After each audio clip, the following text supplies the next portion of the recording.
Hello everyone, my name is Meir Kaviani and I'm presenting a presentation about one of the wealthiest country in the world. Actually, it's the eighth greatest economy in the world and pretty cold. So put on your best coat or your gloves and put on your earmuffs because we're gonna go to Sweden. Actually, Sweden. This country is known because of money. People are really wealthy. They have a very good social system, and Volvo, and definitely Zlatan Ibrahimovic, as you can see on slide. So, uh, where is Sweden? Sweden, as you can see on slides, actually, let me just put it this way, is one of the countries in Western Europe, actually northern of Europe, as you can see. Its western border is actually Norway, and this border with Norway is the longest border in whole Europe. From northeast, it is connected to Finland. Here, it's all Baltic Sea that they have a border with Russia, Estonia, Latvia, Germany, Poland, Denmark, and Lithuania, and they have a very good connection with these countries. They have actually do the trade and businesses. The company is 450,000 kilometers per square, pretty big, third largest country in Europe, but they only have a population of 9.7, which is pretty low. In each kilometer per square, there are only 21 inhabitants, and the population is half male, half female. Females are a bit more, but not very much.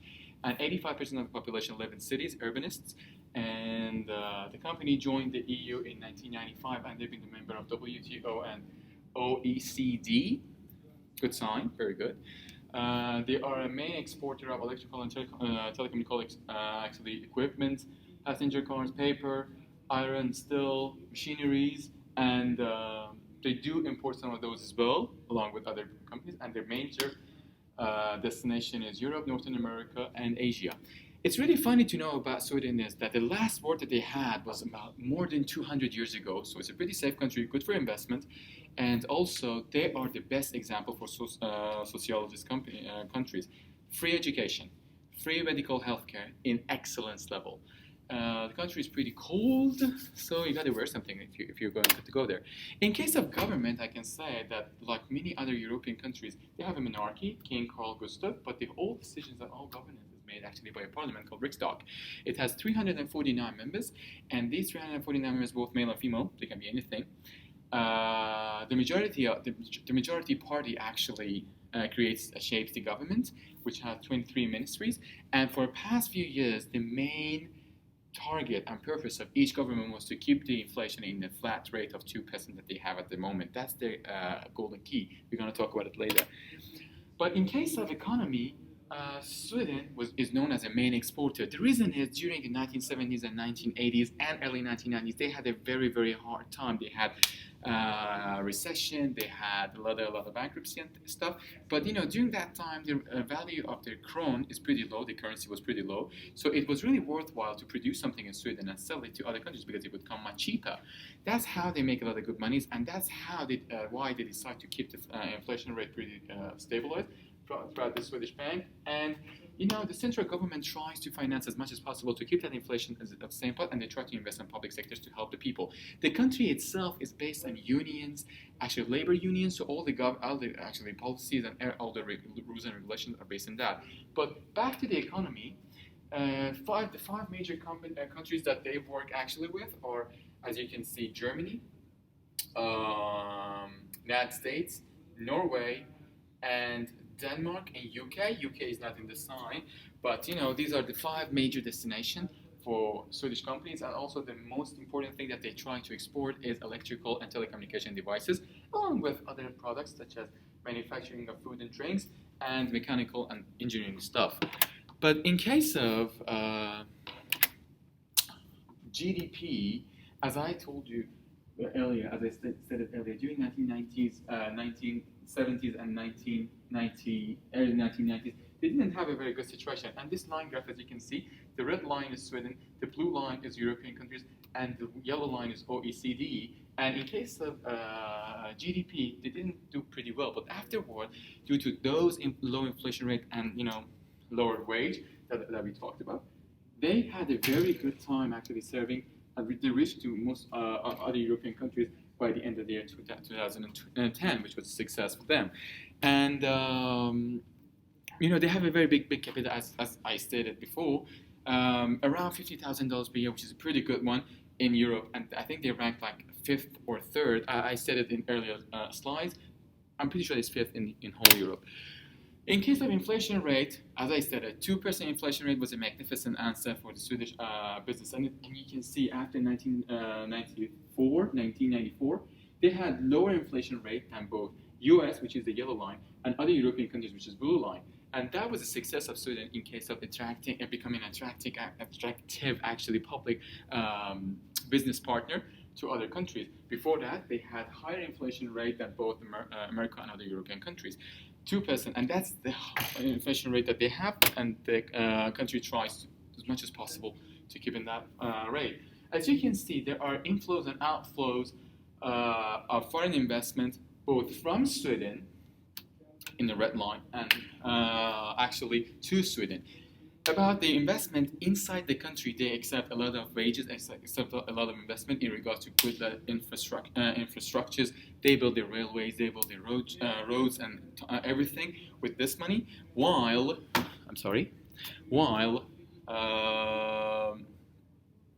they invested a lot. Saab company in Sweden in 2007, they bought IPSCO, a company in America. They paid more than I think 400 actually billion Swedish krone, pretty expensive. And in case of industrial production, Sweden has a very good history. During the 1950s and 1960s, they were actually trying to join the kind of revolution in Europe that they tried to mass production. They joined pretty late. They were pretty slow at the beginning, but they did enjoy the actually market pretty much. But during 70s to 1980s, although they had a very good level of production, they didn't do pretty well, as you can see, and that comes from the fact that they had really high wages and the country was in recession. Up to 1994, which is here, they weren't pretty good in shape. But after that, as I stated, because of the low currency level, low wages, and low inflation rate, they could do pretty much. So it's a very good place to start a business, although they have their issues that I will talk about it later. In case of GDP, Sweden is the fifth in the world after Denmark, France, Belgium, and Finland. Much higher than actually Australia, definitely, and much higher than OECD or, as we can say, other European countries. So in a very good situation. But the issues with Sweden, we're gonna reach to that. But mainly, the business originally in Sweden was agricultural. Northern side of the country contains a lot of forest, while southern parts was more, farmer based and more agricultural based. But after the 19th century, and after the industrial revolution, they tried to actually apply industry as much as possible. People moved to cities, people worked in factories, and they started working and building, and everything got in together. So the major sectors that Sweden is exporting is telecommunication, internet infrastructures, Ericsson definitely, and as you can see, internet, broadband, electrical devices, all related to that part. But R&D, it's really important. If you visit Sweden these days, oh my God, they hugely invest in that. Cars, Volvo, Saab, big names. As you can see, raw material, they have some mines, but not very successful at the moment, and from Mercurital. Anyways, let's move on. Some brands of Sweden, some of them are pretty familiar for us, Queenslanders, IKEA and H&M, pretty new, as we can say.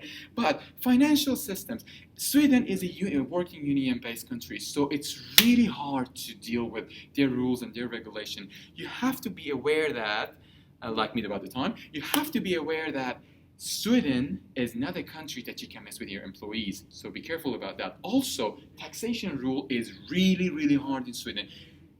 You have to be aware of rules of taxation and labor wars. Also, based on Yazdanfar and Oman in 2015, if you're in any kind of debt, debit, credit, long-term loan, short-term loan, and you are not able to pay that back, oh my God, you're in big trouble. It's really hard to actually pay back those. It does have negative impact on actually business if you don't pay back your debts in long-term, short-term, or credit-based in Sweden, because both you're gonna lose the control of your firm and you're gonna actually increase your agency costs. Also, if you actually work in Sweden, you pay high taxes. So these are the both financial issues that you might consider if you want to spend in Sweden. Tax and debt are really important stuff. In legal case, it's really easy to run a business, to establish a business in Sweden. You have to first open a bank account with a Swedish bank, and you get your papers sorted. Then you get to spend 14 days and 2,000 Swedish kronor, which is pretty much nothing, like 200 pounds. And you get your application actually registered, and then 1 or 2 days that you can do parallel to actually second stage to get yourself, in regards to tax. Remember again, it's a labor union country, so all the rules and regulations are in favor of actually workers and employees. It's not hierarchical like US. Forget about that. So if you want to actually hire someone in Sweden, you got to be really, really careful. And taxation is so really important. And finally, some cultures in Sweden. Never forget fika, which means break. And each shift, Swedish usually take 2 to 3 breaks, which is actually pretty common. So do not expect everyone to be on the table all the time. Also, be ready to talk business anytime. For example, on a lunch break, I don't know, anytime. Even I don't know, on a Christmas party, you might talk business. People have to remember this one because it's really funny. In Sweden, when you go to a meeting, actually a business meeting, always you're trying to sit on right side, yes, right side of, or for you, it's the other right side of your host. It's really important. I don't know, kind of respect. And here, learn not to be bossy. Swedish people hate bossy people. Hierarchy doesn't exist there. Boss would call a janitor would call boss in first names. So remember that. And if you don't know the language, no matter how qualified you are, you're done. You cannot get a job. Talking about experience. So finally, thank you very much for listening. I'm sorry if it's a bit too long. It's 12 minutes. I can recommend Sweden because of the low inflation rate, and they do have lower wages compared to other European countries, and they do have very good markets, in themselves. But taxation and really, really hard and restricted labor laws and regulation might be an issue. So we got to balance good with the bad. Thank you very much for the time. Take off your coat now. It's really hot in Australia.